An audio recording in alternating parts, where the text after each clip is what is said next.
ये है हमारा पार्ट 2 और इसके अंदर हम बात करेंगे प्रो मोड के बारे में अपने मोबाइल की।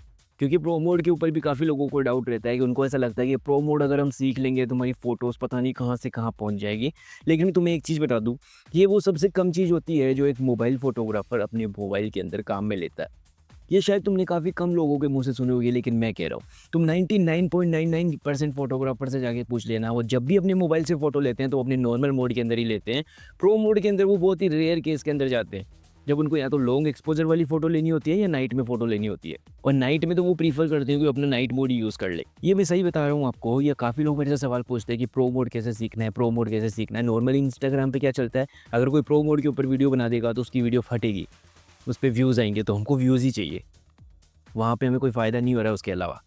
अगर हमें व्यूज़ नहीं आते हमारी वीडियो के ऊपर तो हमारी दिक्कत है, ठीक है? तो इसीलिए वो वीडियोज़ बनाई जाती है और इसीलिए उसकी इतनी हाइप बना के रखी जाती है। बाकी प्रो मोड का इतना कोई यूज़ नहीं है, बहुत ही रेयर कंडीशन के अंदर इसको यूज़ करा जाता है। और मैंने जितनी फ़ोटोज़ खींची है ना आज तक, उसमें से 1 या 2 फ़ोटो को हटा दोगे तो उसमें कोई प्रो मोड यूज़ नहीं किया गया था।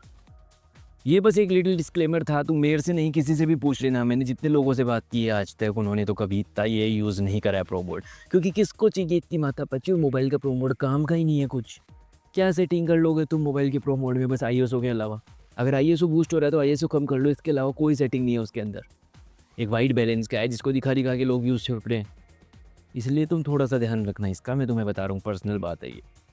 फिर भी मैं तुम्हें प्रो मोड के बारे में पूरी डिटेल एक बारी दे देता हूँ, क्योंकि अगर तुम मोबाइल से कैमरा पे शिफ्ट होगे तो तुम्हें थोड़ी कम दिक्कत आएगी उसका प्रो मोड सीखने के अंदर, क्योंकि कैमरा के अंदर बहुत ही मेजर इम्पैक्ट आता है अगर आप ऑटोमेटिक से हटा के मैनुअल मोड के ऊपर आते हो। वहाँ पे प्रो मोड को मैनुअल मोड बोला जाता है, क्योंकि वहाँ पे ही हम सारी सेटिंग चेंजेस कर सकते हैं, तो तुम्हें वहाँ पे सीखने में इतनी दिक्कत नहीं आएगी अगर तुम कंसेप्ट यहीं मोबाइल के अंदर ही सीख जाओगे तो ये तुम्हारा प्लस पॉइंट रहेगा बस थोड़ा सा।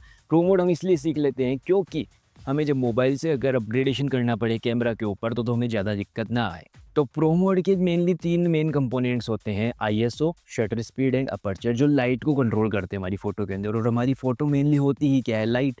अगर हमारी फ़ोटो के अंदर लाइट काफ़ी ज़्यादा आ जाएगी तो बिल्कुल वाइट फ़ोटो आएगी, और काफ़ी कम लाइट आएगी तो बिल्कुल डार्क फ़ोटो आएगी।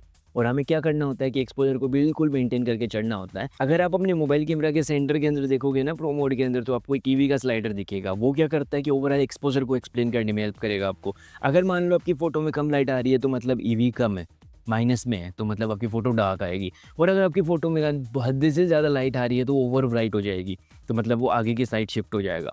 ये कैमरा के अंदर होता है मेनली तो, लेकिन मैं मोबाइल के अंदर भी मैं इससे समझा रहा हूँ क्योंकि ये चेंजेस तो नहीं होता है, पर थोड़ा एक्सप्लेन करने के लिए बस, ताकि आपको समझ में आ जाए वो चीज़। अगर ईवी हमेशा 0 रहेगा ना, तो इसका मतलब ये है कि आपकी फ़ोटो अच्छी खासी एक्सपोज़र पे है, जो फ़ोटो में एक्सपोज़र होना चाहिए वही है।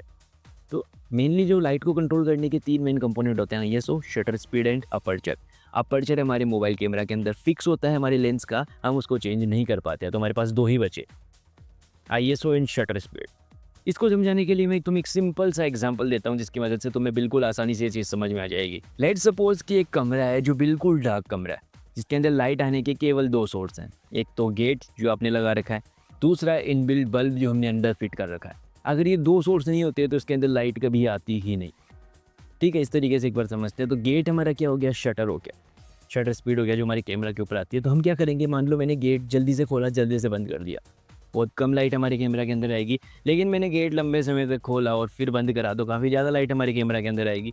लेकिन शटर स्पीड का एक काम और भी है, जैसे इसके नाम में आ रहा है स्पीड, मतलब ये मोशन को कैप्चर करने का भी काम करती है। अगर शटर स्पीड ज़्यादा होगी तो ये हाई एंड मोशन को भी कैप्चर कर लेगी, जो मतलब काफ़ी ज़्यादा मोशन में था उसको भी फ्रीज़ करने का हेल्प करेगी अपने को। लेकिन अगर मान लो शटर स्पीड लो है, तो ये जो मोशन में था ना ऑब्जेक्ट, उसको ब्लर कर देगी। दोनों के अलग-अलग बेनिफिट्स हैं जो अपन बाद में देखते हैं। अभी शटर स्पीड की बात करेंगे जब, अभी एक एग्जांपल देखने पर। तो शटर स्पीड के मेनली 2 काम हुए। एक तो ये लाइट को कंट्रोल करने का काम करता है, दूसरा ये मोशन को कैप्चर करने में हेल्प करता है। और मोशन भी कैसे कैप्चर करता है, मोशन को कैप्चर करते टाइम हमें इसकी लाइट की इंटेंसिटी को भी ध्यान रखना पड़ता है, क्योंकि जैसे ही हम हाई एंड मोशन को कैप्चर करने के लिए शटर स्पीड बढ़ाएँगे, तो हमारा सीन डार्क होने लग जाएगा। तो बाकी सेटिंग हमें रिस्पेक्टिव ऐसी करनी पड़ेगी कि हमारी सीन में वेल लाइट कंडीशन। और अगर हम इसको कम करने पे लाएँगे तो ज़्यादा लाइट हमारे कैमरा के अंदर आएगी, तो हमें कुछ ऐसे सेटिंग हमारे कैमरा में करनी पड़ेगी जिससे लाइट थोड़ी रेस्ट्रिक्ट भी हो रही हो। ठीक है? तो इसका तो आपको समझ में आ जाएगा जो आपने यहाँ देख लिया होगा वैसे तो। अब मान लो हमारे कमरे के अंदर बिल्कुल डार्कनेस है, हमने कोई गेट नहीं खोला तो लाइट आने का कोई चांस ही नहीं था हमारे कमरे के अंदर। लेकिन हमारे पास में इनबिल्ट बल्ब लगा हुआ है। उसकी वजह से हम चाहे कोई लाइट अंदर गेट से आए चाहे ना आए, हम लाइट ला सकते हैं।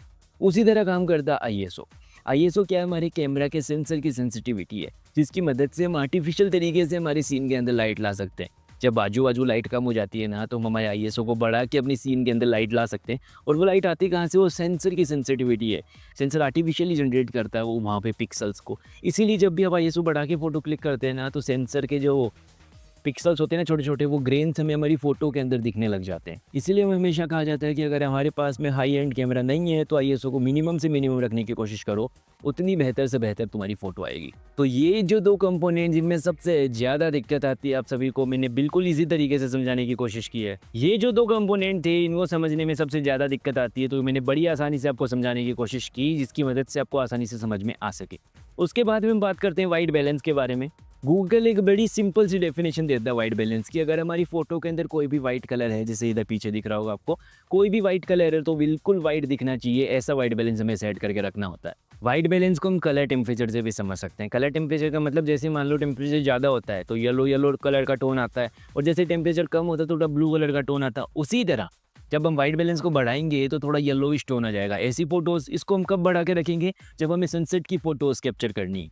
और जैसे हम वाइट बैलेंस को कम करेंगे तो ब्लूइश टोन ऐड करने लग जाएगा हमारे सीन के अंदर ये। तो उसको हम कब यूज़ कर सकते हैं, जैसे अर्ली मॉर्निंग में फ़ोटो ले रहे हो सनराइज़ के पहले, या सनराइज़ सनसेट के बाद की जो फ़ोटोज़ ले रहे हो तुम, या सनराइज़ और सनसेट के जो अपोजिट साइड में जो कलर दिखता है ना, वो ब्लू टोन होता है। अगर वहाँ पे आपको फ़ोटोज़ लेनी है तो आप टेम्परेचर को कम कर सकते हैं थोड़ा। और वाइट बैलेंस हमारी फ़ोटो के अंदर ओवरऑल टोन डिसाइड करता है। अगर वाइट बैलेंस को प्रो मोड के अंदर आपने गलत सेट कर दिया, या तो उसको ऑटोमेटिक पे रखो, या अगर गलत सेट कर दिया तो पोस्ट प्रोसेसिंग में आपको काफ़ी दिक्कत आ सकती है अपने कलर्स को रिकवर करने में।